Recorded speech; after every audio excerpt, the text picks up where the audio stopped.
Donc cette fois-ci, on va voir les molécules en essai clinique. Tout à l'heure, on a vu les molécules qui étaient accessibles, qui avaient une autorisation de mise sur le marché. Là, c'est les molécules qui sont en essai, donc celles qui vont venir. Donc, nous aurons plusieurs parties. La première, ce sont toujours des thérapies avec facteurs de remplacement, comme je vous expliquais tout à l'heure. Hein. Et ça sera le professeur Négrier, qui est le responsable du Centre national de référence hémophilie et autres déficits constitutionnels en protéines de la coagulation à Lyon, et qui est aussi le coordinateur de la filière santé maladie hémorragique constitutionnelle, la filière MEMO. Et puis la deuxième partie, ce sera donc cette nouvelle approche avec des thérapies sans facteur de remplacement, des inhibiteurs naturels des anticoagulants, avec Olivier Christophe qui est chercheur à l'INSERM au Kremlin-Bicêtre, et puis le docteur Frenzel qui vous fera qui vous expliquera ce qui se fait dans son hôpital pour appliquer dans les essais cliniques les molécules que Olivier va vous décrire. Donc, je laisse la parole au professeur Négrier. Merci. Merci pour cette invitation. Je vais donc vous parler des molécules à demi-vie prolongée qui ne sont pas aujourd'hui sur le marché national, ni même sur aucun marché dans le monde, mais dont les essais cliniques sont en cours et, pour certaines d'entre elles en tout cas, m'apparaissent assez prometteuses. Tout d'abord, je reprends simplement l'évolution des traitements de ces dernières décennies. Comme vous le voyez, l'évolution de ces traitements est assez remarquable puisqu'en l'espace d'un demi-siècle, environ une cinquantaine d'années, nous sommes passés de traitements qui étaient relativement primitifs vers des molécules qui aujourd'hui sont parfaitement efficaces, heureusement sont sûres vis-à-vis du risque infectieux et sont modifiées par l'ingénierie humaine pour allonger leur demi-vie, leur conférer d'autres propriétés particulières. Et c'est ce que nous allons voir maintenant.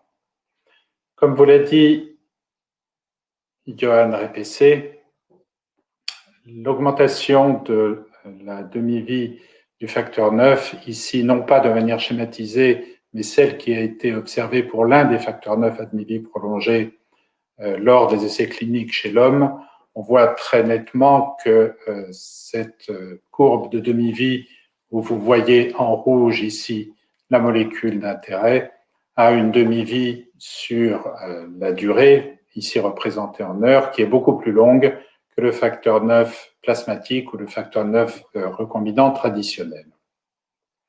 Pour le facteur 8, l'augmentation de la demi-vie qui a été observée pour toutes les molécules, celle-ci n'est qu'un exemple, est également réelle par rapport au facteur 8 standard, mais la prolongation est beaucoup moins importante, de l'ordre de 1,5 à 1,6 fois par rapport à 4 à 5 fois pour le facteur 9. On connaît aujourd'hui l'une des raisons qui ont fait que cette molécule de facteur 8 est un petit peu plus délicate en termes de manipulation pour augmenter sa demi-vie, c'est qu'elle se lie à une molécule de transport. Une fois qu'elle est injectée dans notre organisme, dans le sang, cette molécule de transport s'appelle facteur Willebrand. Et c'est finalement le transporteur, le facteur Willebrand, qui va être en grande partie responsable de la demi-vie du facteur 8. Donc, l'une des idées qui a prévalu et dont les résultats ont été récemment publiés dans les 2 derniers mois, a été de se dire, eh bien, c'est la molécule de facteur 8 qui est ici représentée. C'est une molécule qui est fusionnée au fragment Fc. Nous avons la possibilité de l'utiliser en France. Elle est sur le marché depuis plus d'1 an maintenant. Si cette molécule de facteur 8 est libre, elle va venir s'attacher au facteur Willebrand qui est ici représenté en rouge, et c'est donc ce facteur Willebrand qui va en quelque sorte lui dicter sa demi-vie.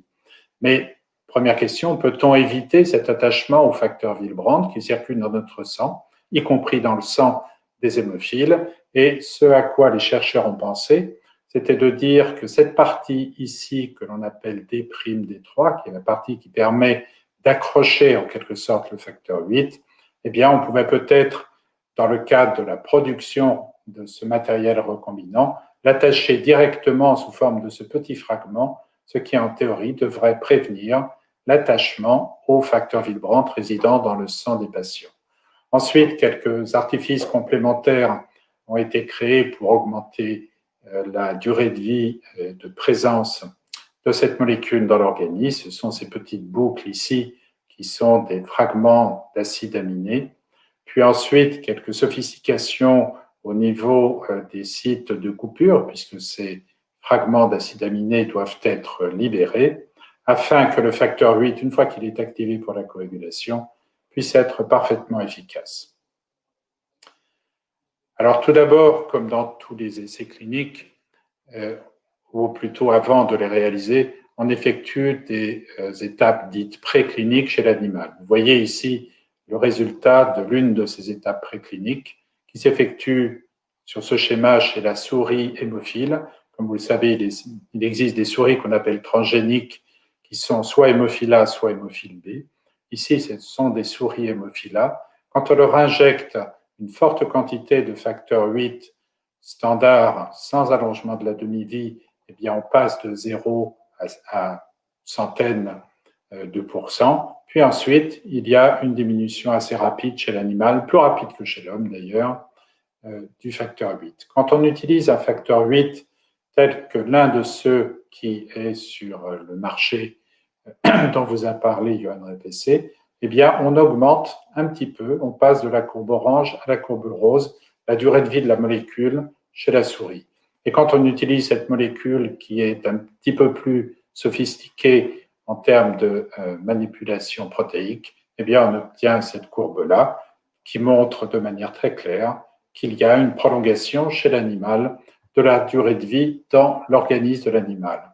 Alors, l'une des autres questions qu'il convient de se poser, c'est est-ce que cette molécule est active au plan de la coagulation? Je ne vais certainement pas détailler ces différents résultats des tests biologiques réalisés, mais en tout cas, vous voyez ici la comparaison entre un facteur 8 standard, recombinant, et cette molécule. S'il y avait une différence dans l'efficacité hémostatique, nous aurions une différence entre les deux courbes, rouge et bleu, ici, qui sont représentées. Comme vous le voyez, elles sont quasiment superposables, ce qui suggère ou démontre plutôt, que l'efficacité thérapeutique dans un environnement de laboratoire, en mélangeant des molécules dans des tubes à essai, eh bien, ces deux molécules ne sont pas différentes. Le facteur 8, appelé BIVV001, a, semble-t-il, d'après ces tests, la même activité biologique que la molécule de facteur 8 standard. Fonctionne-t-elle en termes de prévention ou de traitement quand on inflige un challenge hémostatique, c'est-à-dire que l'on fait une incision sur la queue de la souris hémophile? Si on ne traite pas la souris hémophile, elle meurt d'hémorragie la plupart du temps. Et si on la traite avec l'un ou l'autre de ces deux composés, le composé nouveau et le composé ancien, eh bien, les deux sont efficaces pour arrêter le saignement. Donc, il y a un comportement en termes d'efficacité qui paraît très similaire. Après des résultats de pharmacologie préclinique et de toxicologie pour s'assurer qu'il n'y avait pas d'éléments dangereux chez l'homme, cette molécule a été utilisée en phase d'essai clinique cette fois-ci. Donc, je parle d'essais humains chez l'hémophile, chez un petit nombre d'entre eux, 16 patients au total, et on a comparé deux doses, une dose à 25 unités par kilo de poids et une dose à 65 unités par kilo de poids, et on a comparé ces doses en termes de sécurité d'emploi et en termes de pharmacocinétique par rapport à une molécule de facteur 8 recombinant standard, qui en l'occurrence était Advet. Vous voyez ici les deux groupes de patients traités, 9 patients dans le groupe ayant reçu 65 unités par kilo de poids, 7 patients dans le groupe traité par 25 unités par kilo de poids. Qu'en est-il des résultats quand on mesure le facteur 8 dans la circulation? Les patients reçoivent la même dose, soit de facteur 8 standard, soit de ce facteur 8 modifié, que ce soit une dose de 25 unités par kilo de poids ou de 65 unités par kilo de poids. Le facteur 8 standard et le facteur 8 en essai clinique, vous le voyez, ont une récupération qui est très voisine, pas de différence. Par contre, le facteur 8 standard a une demi-vie qui est de l'ordre d'une dizaine d'heures, diminue assez rapidement comme on le connaît, alors que ce nouveau facteur 8 a une demi-vie qui est beaucoup plus prolongée. Je vais faire deux remarques supplémentaires. La première, c'est que l'un des avantages potentiels de cette molécule, si elle arrive un jour sur le marché, bien évidemment, n'est pas uniquement sa demi-vie. C'est-à-dire que tant que vous êtes dans cette période-là, ici représentée entre 3 et 4 jours, le système de coagulation est strictement normalisé puisque le taux de facteur 8 est supérieur à 30 à 40%. Et c'est encore bien sûr plus vrai quand la dose de 65 unités par kilo de poids est injectée, puisque là, pendant 3 à 4 jours, la personne qui reçoit le médicament a à peu près 80 à 100% de facteur 8 en circulation. Donc, ça peut constituer un avantage extrêmement intéressant pour les personnes ayant une activité physique sportive relativement intense. Deuxième caractéristique, au bout d'une semaine, vous voyez ici 7 jours, qu'il reste, quand la personne reçoit 25 unités par kilo de poids, 5% en circulation, et quand elle reçoit 65 unités par kilo de poids, au bout d'une semaine, il reste 17% d'activité, c'est-à-dire des seuils d'activité biologique bien au-delà des fameux et anciens 1% qui avaient été proposés par nos amis suédois il y a maintenant plusieurs décennies. Donc, c'est a priori, c'est une molécule qui est maintenant en phase 3 d'essais cliniques, qui reçoit un succès assez marqué de la part des utilisateurs qui ont fait confiance à la molécule et à la discussion qu'ils ont pu avoir avec les médecins pour entrer dans cette phase d'essais cliniques, qui est bien sûr toujours un petit peu contraignante, mais qui peut présenter néanmoins des avantages personnels vis-à-vis du système de coagulation qui sont importants. Une deuxième molécule qui est parue tout aussi récemment dans les 2 derniers mois dans un grand journal d'hématologie, cette fois-ci a adressé le problème de manière un tout petit peu différente. Ici, vous voyez le facteur 8, A1, A2, A3, C1, C2, ce sont des domaines du facteur 8, mais c'est le facteur 8. On a adjoint, là encore, des fragments de facteur Willebrand, qui s'appellent les fragments D', D3, mais on les a adjoints de manière à ce qu'ils se reconnaissent l'un l'autre et forment ce que l'on appelle un dimère. Avec l'idée suivante, peut-être que cette molécule-là peut être administrable par voie sous-cutanée, parce que le facteur 8 administré par voie sous-cutanée va se lier, va se coller en quelque sorte aux cellules ou à la surface des cellules, ce qu'on appelle la membrane des cellules. Et peut-être que ce fragment-là, c'était l'hypothèse qui était formulée, permettrait d'éviter cette adhésion aux parois cellulaires et donc de représenter une voie d'administration sous-cutanée. Alors, quand on compare toujours chez la souris hémophile qui ne fabrique pas de facteur 8, quand on compare la voie intraveineuse, ici c'est la partie A, et la voie sous-cutanée, ici c'est la partie B, avec des doses qui ne sont pas les mêmes, elles sont plus proches de 200 unités par kilo, en quelque sorte, de souris ici, et en sous-cutanée de l'ordre de 1000 unités par kilogramme de souris. Qu'est-ce que l'on voit? On voit bien sûr immédiatement après l'injection de la molécule par voie intraveineuse un facteur 8 qui augmente beaucoup, puis ensuite qui diminue comme on le connaît traditionnellement dans la circulation. La voie sous-cutanée est un petit peu différente, c'est-à-dire que l'effet n'est pas immédiat. Vous voyez, le maximum d'activité est atteint au bout de 6 heures, mais par contre, il y a une persistance de l'activité qui est un petit peu plus prolongée, c'est-à-dire que le produit va progressivement entrer dans le circuit sanguin et prolonger, quelque sorte, l'activité du facteur 8 par rapport à la voie intraveineuse. Et cette prolongation est de l'ordre à peu près de 2 à 3 fois. À partir du modèle animal, quand on grossit un petit peu la figure, eh bien, voilà ce que l'on obtient. La voie intraveineuse chez la souris qui a été injectée avant toute injection, il y a 0, puis ensuite une augmentation et ensuite une diminution selon la pharmacocinétique traditionnelle. Pour la voie sous-cutanée, donc il y a un pic qui est retardé par rapport à la voie intraveineuse, c'est-à-dire que la voie sous-cutanée n'est peut-être pas l'excellent moyen ou le meilleur moyen en cas d'accident hémorragique grave à traiter, mais par contre, il y a une diminution qui est beaucoup plus lente. Et vous voyez que la quantité de facteur 8 est ici plus importante avec la voie sous-cutanée, par exemple au bout de 24 ou au bout de 48 heures, par rapport à la voie d'administration intraveineuse. L'efficacité thérapeutique chez la souris à qui on inflige une incision au niveau de la queue, comme pour l'exemple précédent du BIV 001, eh bien, qu'est-ce qu'on regarde? On regarde par exemple la quantité de sang perdu, ou l'hémoglobine dans le sang perdu, ou l'hémoglobine qui reste chez la souris. La souris à qui on inflige cette incision et à qui on ne donne pas de traitement va saigner de manière très abondante. Celle que l'on traite par voie intraveineuse ne saigne pas plus que la souris normale. Et celle que l'on traite par voie sous-cutanée avec le nouveau composé, au début, saigne beaucoup, 1 heure après. Par contre, 6 heures après, saigne moins, et 9 heures après, saigne encore moins, en corrélation avec ce pic d'activité ici de la pharmacocinétique qui est observé à 9 heures. Donc, cette molécule n'est pas encore en essai clinique dans notre pays.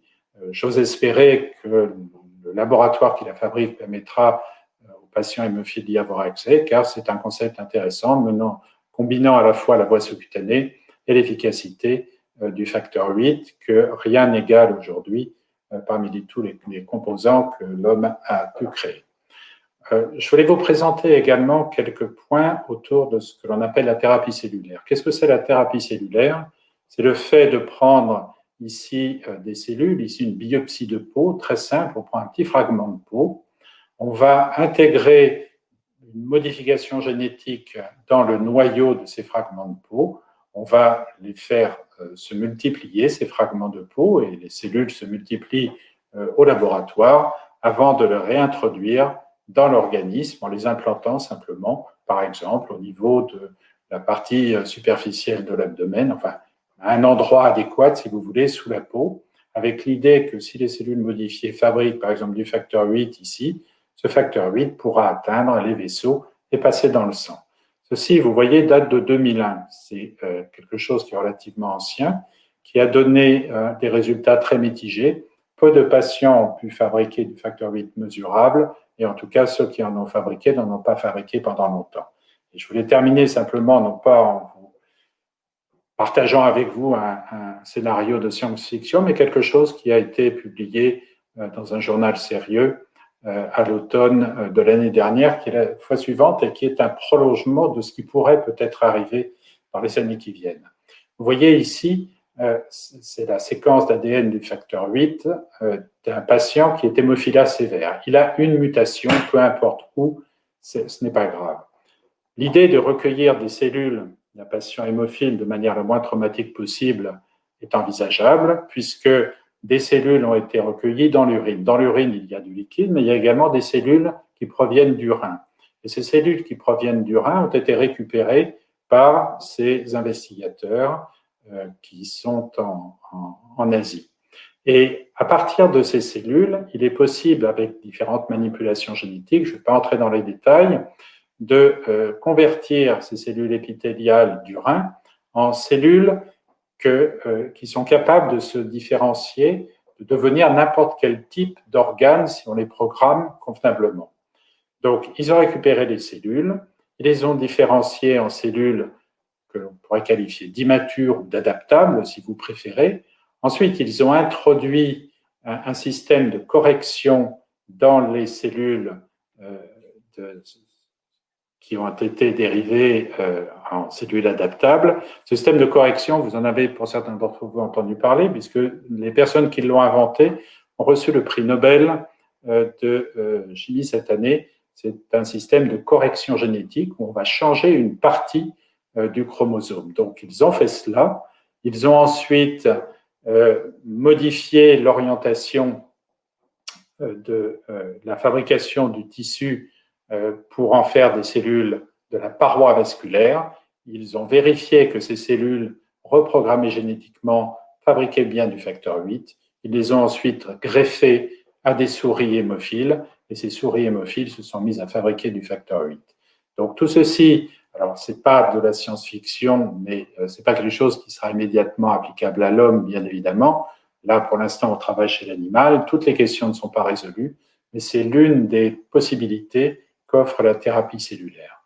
Donc, en résumé, le futur, me semble-t-il, est déjà aujourd'hui, après avoir éliminé les agents infectieux qui ont fait des ravages dans la communauté des patients hémophiles et dans d'autres communautés par ailleurs, eh bien, petit à petit, on a pris le train de la technologie de l'ADN, ce qu'on appelle le génie génétique, pour fabriquer des produits recombinants. Puis ensuite, on leur a conféré des propriétés supplémentaires, par exemple en augmentant la demi-vie. Il y a d'autres approches thérapeutiques dont on va vous parler dans cette séance. Et puis, vous aurez, comme on vous l'a dit, une séance spécifique autour de la thérapie génique. Donc, je vais m'arrêter là. Je vous remercie de votre attention et n'hésitez surtout pas à nous poser les questions que vous souhaitez. Je remercie l'AFH de m'avoir invité, de me donner l'occasion d'être présent à ce congrès national. C'est un grand plaisir pour moi d'être parmi vous, de pouvoir échanger avec vous malgré la distance, parce que on a ces moyens maintenant Internet pour pouvoir communiquer. Et donc, c'est un grand plaisir que je suis ici. Alors, je vais vous parler donc des inhibiteurs des anticoagulants naturels. Beaucoup de choses vous ont été déjà présentées sur les traitements de l'hémophilie disponibles et à venir, notamment toutes les thérapies de remplacement, que ce soit les facteurs à demi-vie allongés, les facteurs 8, le facteur 8 découplé du facteur vibrant. On vous a également parlé de ces produits de non-remplacement du facteur 8, notamment les Libra, qui sont un facteur 8 un peu un mime du facteur 8. Il y a d'autres molécules qui sont à venir qui ressemblent à cet anticorps. Moi, je vais vous parler des inhibiteurs des anticoagulants naturels et c'est particulièrement intéressant d'un point de vue déjà pour un chercheur, mais bien sûr pour le patient, c'est qu'on a trois types de molécules différentes et c'est ce que je vais vous présenter tout de suite. Alors, tout d'abord, comment ça fonctionne? Je reviens à la coagulation sanguine avec un schéma simple que beaucoup d'entre vous connaissent, mais la coagulation sanguine, vous savez, c'est une cascade de réactions enzymatiques qui se déclenche lors d'une brèche vasculaire pour aboutir à la formation de la thrombine qui va, elle, permettre l'arrêt de l'épanchement sanguin au niveau du site de blessure. Et cette génération de thrombine est étroitement régulée par de nombreuses protéines qu'on appelle des facteurs procoagulants et anticoagulants qui agissent de concert pour générer cette bonne concentration de thrombine nécessaire à une hémostase normale. Quand il y a une anomalie dans un de ces facteurs de la coagulation, notamment facteur procoagulant, comme c'est le cas pour l'hémophilie A ou B avec le facteur 8 ou le facteur 9, eh ben, ce déficit va entraîner une tendance hémorragique, on va avoir moins de thrombine formée. Jusqu'à maintenant, les traitements pour ces patients hémophiles, c'était principalement des traitements substitutifs, c'est-à-dire qu'on restaurait la balance hémostatique avec le facteur déficitaire, du facteur 8 ou du facteur 9. Maintenant, des facteurs 8 et du facteur 9 à durée de vie allongée. Un facteur 8 maintenant qui a encore une demi-vie extrêmement allongée parce qu'il est finalement débarrassé de son partenaire naturel, le facteur vibrante. Et puis, il y a cet anticorps Libra qui, en quelque sorte, va favoriser l'action de molécules procoagulantes. Ce dont je veux vous parler aujourd'hui, c'est des nouveaux traitements qui sont non substitutifs de l'hémophilie, où il s'agit de restaurer la balance hémostatique en inhibant cette fois les molécules anticoagulantes, donc qui sont sur l'autre bras de cette balance hémostatique, sans restaurer les taux normaux de facteurs coagulants.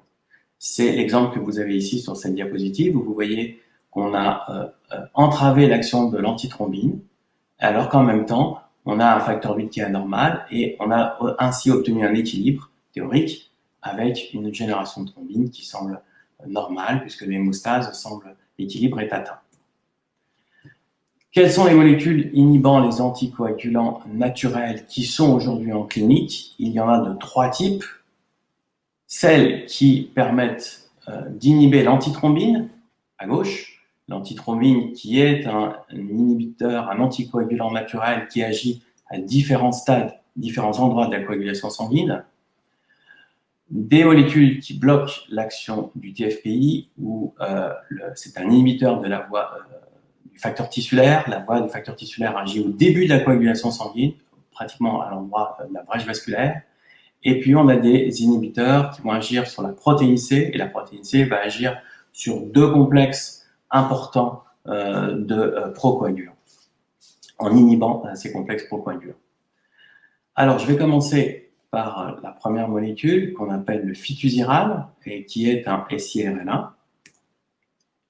Et cet siRNA a été construit pour bloquer l'action de l'antithrombine. Comment il fonctionne? Donc, c'est le fitusiral, qui est une molécule qui a été au départ développée par la société Alnylam et maintenant qui est rentrée en phase clinique grâce à l'action de Sanofi Genzyme. C'est une molécule d'ARN interférent qui a une séquence particulière qui lui permet de se lier spécifiquement à un messager qu'on appelle ARN messager. Et cet ARN messager est responsable du message, de transformer le message qui est contenu dans le gène qui code pour l'antithrombine. Et ce message permet justement de synthétiser l'antithrombine. Ce qu'on a rajouté sur cette siRNA, sur cette molécule bloquante, ce sont des sucres, des N-acétylgalactosamines, qui vont être, quand on va injecter cette molécule dans le sang, qui vont être reconnus spécifiquement par un récepteur, qui est un récepteur qui s'appelle l'Ashwell récepteur, qui est spécifiquement présent à la surface des hépatocytes, qui sont les cellules du foie qui sont responsables de la production d'antithrombine. Quand cette molécule de ARN interférent va être reconnue par ces récepteurs, elle va rentrer dans les cellules et va venir bloquer la machinerie qui permet de transformer le code génétique en une protéine en venant se fixer à ce fameux messager. Que se passe-t-il? Quelle est l'action du fitusiran sur les taux circulants d'antithrombine et sur la génération de thrombine chez les patients en phase clinique qui ont reçu cette molécule? À gauche, vous voyez les taux d'antithrombine en fonction du temps. Et vous voyez que chez deux groupes de patients hémophiles, A ou B, à deux doses différentes en vert et en bleu, vous voyez qu'au bout d'un mois, après injection, on a une nette diminution des taux d'antithrombine circulant. On est dans des taux qui sont inférieurs à 25%. Parallèlement, chez ces mêmes patients, on observe une nette augmentation des taux de génération de thrombine. Et vous voyez qu'on obtient des concentrations de thrombine qui sont de l'ordre de celles qui sont obtenues chez des individus normaux. Donc d'un côté, on a bloqué la synthèse d'un anticoagulant et de l'autre, on a favorisé ou restauré la synthèse d'une molécule procoagulante importante pour l'hémostase. Il est à noter que ces injections ont été faites en sous-cutané et ce sont des injections qui ont eu lieu une fois par mois. Qu'en est-il du phénotype de ces patients qui ont reçu ce traitement avec fitusiran? Eh bien, vous voyez qu'il y a une nette réduction des saignements dans les essais cliniques qui ont été faits. À gauche sont représentés les taux annuels de saignements qui sont observés chez ces patients. Avant traitement, en bleu foncé, des patients sous prophylaxie ou des patients traités au préalable à la demande. Vous voyez que chez tous ces patients, on observe une nette diminution après traitement du nombre annuel de saignements. Ce sont des patients hémophiles A ou B sans inhibiteur. À droite, la même chose, mais cette fois chez les patients hémophiles avec inhibiteur A ou B, et vous voyez que là, c'est encore plus net. Chez ces patients, on observe une quasi-absence de saignements annuels après traitement. Qu'en est-il de la sécurité et de la tolérance du fitusiran?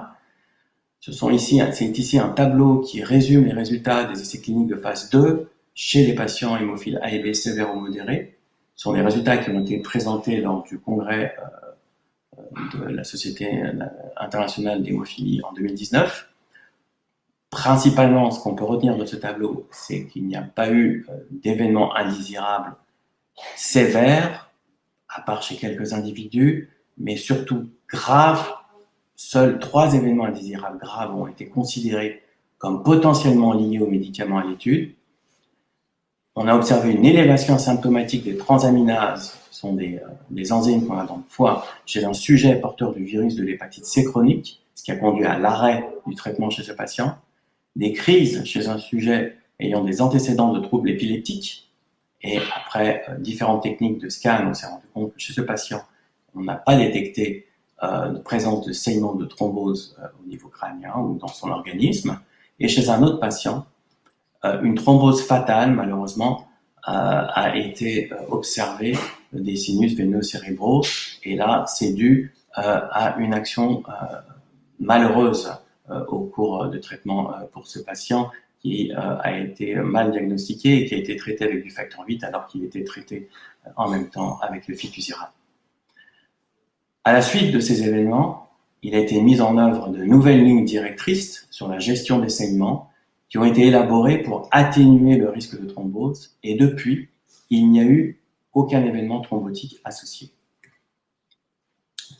Pour résumer, ce tableau résume, et je vais y aller très vite, la gestion des saignements des patients sous fitusiran.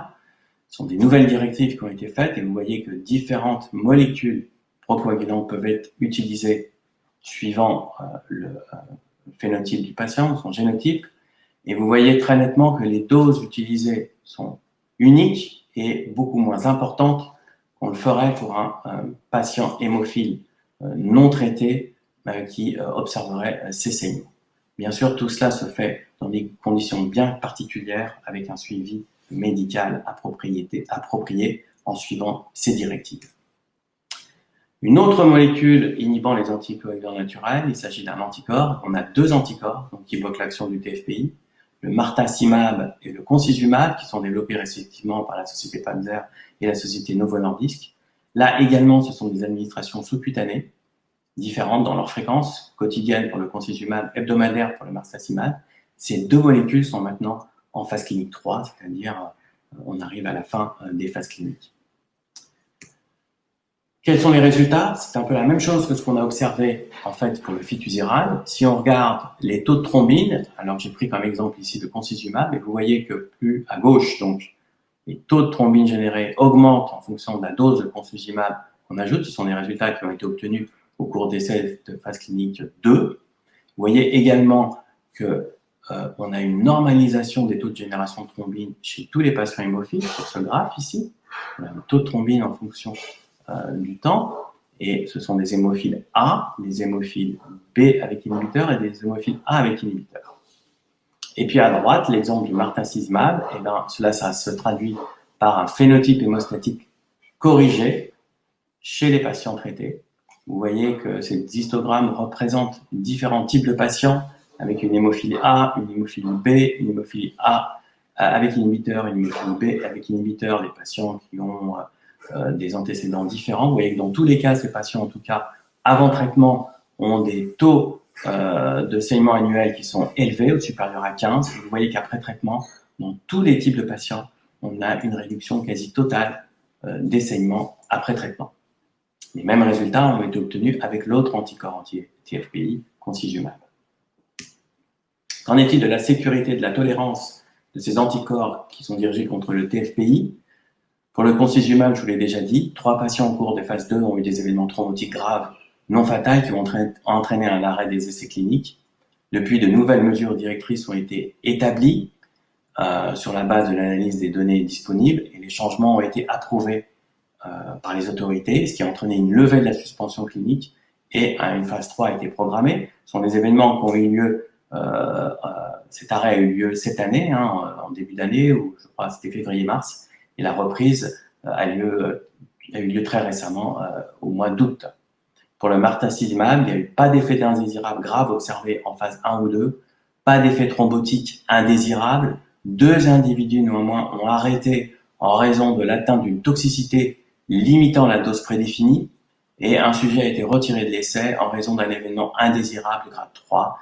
C'était notamment un prurite avec une éruption cutanée.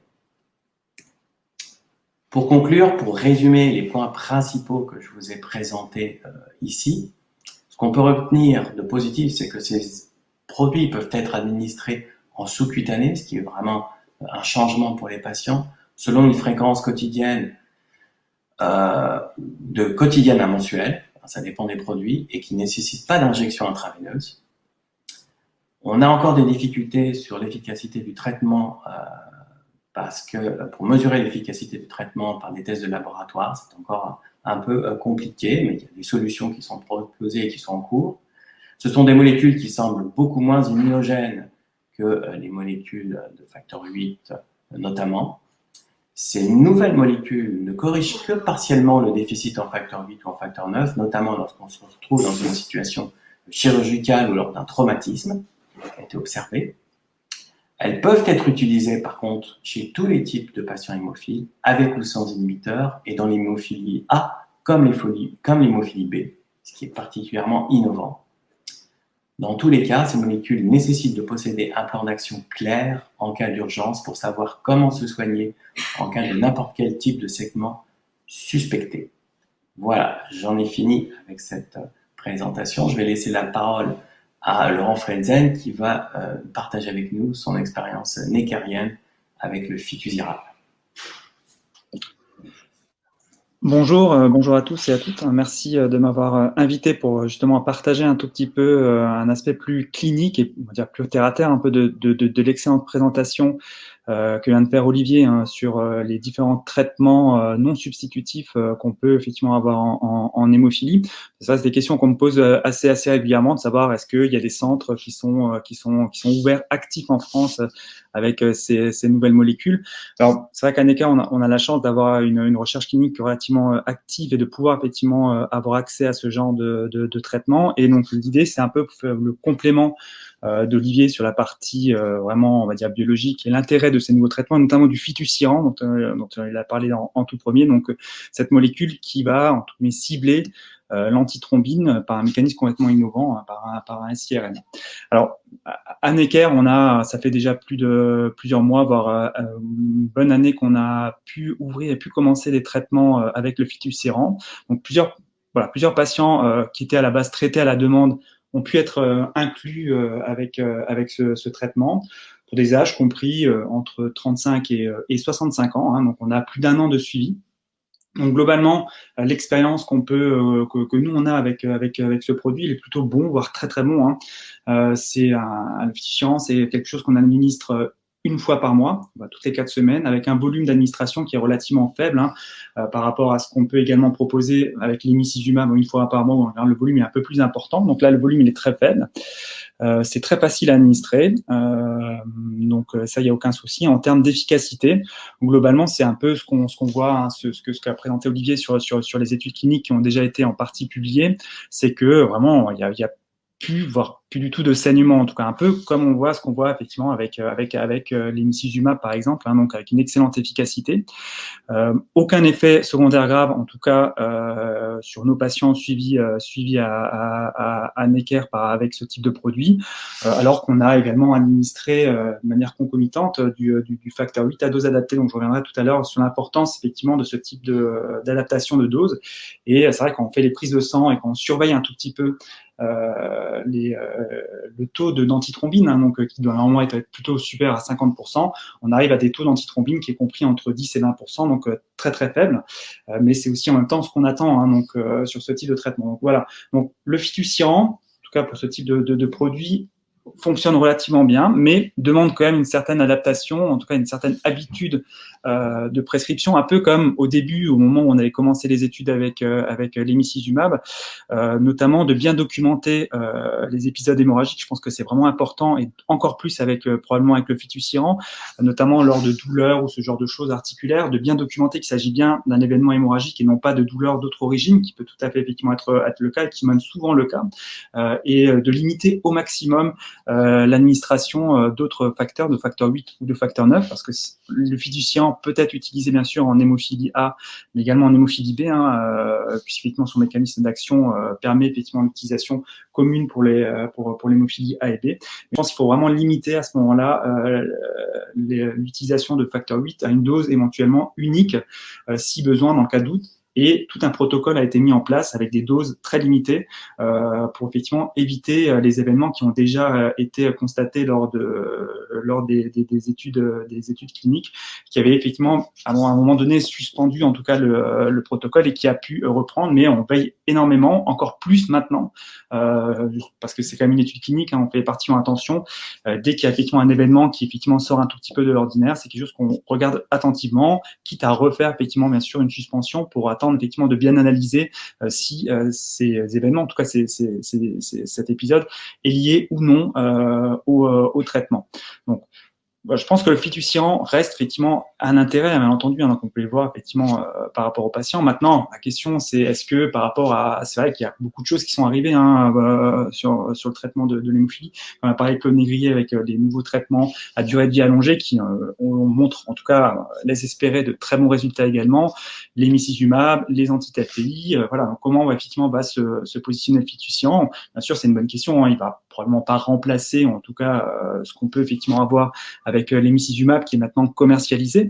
Mais voilà, donc le fiduciant reste effectivement quelque chose d'intéressant, notamment dans certaines on va dire situations comme l'hémophilie B. Donc c'est quand même un traitement qui se donne en sous-cutané, qui est quand même intéressant. Notamment en cas d'inhibiteur, dans le cas d'hémophilie B, on sait effectivement que c'est des situations qui sont quand même compliquées, qui nécessitent certains types de traitements injectés régulièrement, alors que là le fiduciant pourrait tout à fait être utilisé à bon escient et être efficace. Donc voilà. Donc, pas plus longtemps parce que je crois qu'on est déjà un tout petit peu en retard. Donc voilà, je voulais juste effectivement partager avec vous cette expérience donc de personnes qui sont traitées avec ce nouveau traitement, donc le fiduciant, et en tout cas où effectivement ça se passe plutôt très bien. Donc en tout cas les personnes qui ont pu bénéficier de son traitement sont en tout cas pour l'instant très contents de ce type de ce traitement. Donc voilà, je vous remercie et vous souhaite encore une bonne fin d'après-midi. Bien, merci beaucoup, Dr Frenzel, merci professeur Négrier, merci Olivier.